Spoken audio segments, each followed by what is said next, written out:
Have you ever looked up at the night sky and wondered who owns space? For decades, it was a two-horse race between the US and the Soviet Union. But today, a new powerhouse is rising, and it's shaking up the entire cosmos. That powerhouse is India. From launching 100 satellites in a single mission to reaching Mars on its first try, India is not just participating in the space race. It's rewriting the rules. India's space journey began with humble ambitions.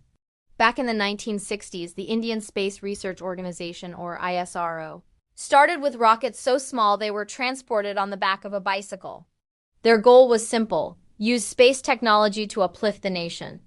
They focused on communication satellites to connect remote villages, weather satellites to predict storms and save lives, and Earth observation satellites to manage resources. It was space for the people, not for prestige. But this practical approach built a foundation of incredible skill and efficiency. While other nations spent billions, ISRO became the world's master of frugal innovation. They perfected the art of doing more with less. Remember the Mongolian mission to Mars? It cost less than the Hollywood movie Gravity. This cost-effectiveness wasn't just a point of pride, it became India's secret weapon. Suddenly, countries and companies from all over the world realized they didn't need a billion-dollar budget to get to space. They could just hitch a ride with India. The PSLV rocket, ISRO's workhorse, became the go-to space taxi for the world.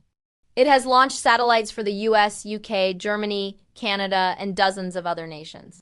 This isn't just business, it's space diplomacy. By providing reliable and affordable access to space, India is building bridges and fostering international collaboration. This has created a major shift in the global space economy. No longer is space the exclusive club of the super-rich. Developing nations in Asia, Africa, and South America can now launch their own satellites for education, communication, and development thanks to India's accessible launch services. India is democratizing space, empowering countries that were once left on the sidelines. But India's ambition doesn't stop at being a launch provider. They are now aiming for the final frontier with missions that push the boundaries of science and exploration. The Chandrayaan program is a perfect example. Chandrayaan-1 was the first to discover water molecules on the moon, a game-changing finding for future lunar bases. Chandrayaan-3 achieved what no other country has: a soft landing on the moon's south pole. This isn't just a technical feat. It's a strategic one. The lunar south pole is believed to be rich in water ice, a resource that could be converted into rocket fuel, drinking water, and breathable air for future astronauts. By planting its flag there, India has secured a prime spot in the race for lunar resources. And then there's Gaganyaan, India's human spaceflight program. Soon, Indian astronauts, or Vyomanauts, will launch from Indian soil on an Indian rocket. This will make India only the fourth country in the world to have independent human spaceflight capability. This program is not just about sending people to orbit. It's about creating a whole new ecosystem of technology and industry within the country. From life support systems to advanced robotics, the innovations developed for Gaganyaan will have benefits far beyond space exploration. What does all this mean for the new world order in space? It means the old duopoly is over. We are entering a multipolar era, and India is a key player. Its approach is fundamentally different. While some nations view space as a domain for military competition, India has consistently championed its peaceful use. Its model is built on collaboration, not confrontation. It's about creating shared opportunities, not carving out exclusive territory. Furthermore, India's rise is inspiring a new generation of private space startups within the country. Companies like Skyroot Aerospace and Agnikul Cosmos are developing their own rockets and satellites, creating a vibrant, competitive private space industry. The Indian government is actively encouraging this with new policies, transforming the country into a global hub for space technology and investment.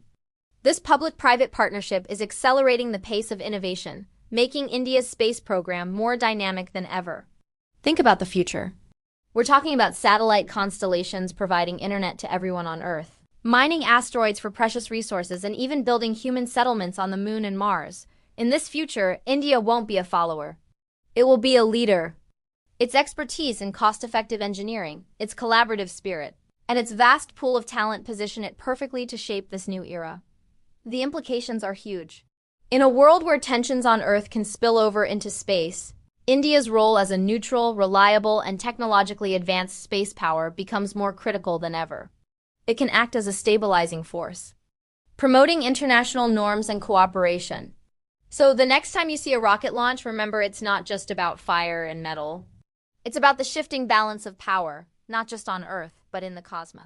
India's journey from bicycle-transported rockets to the lunar South Pole is one of the most inspiring stories of our time.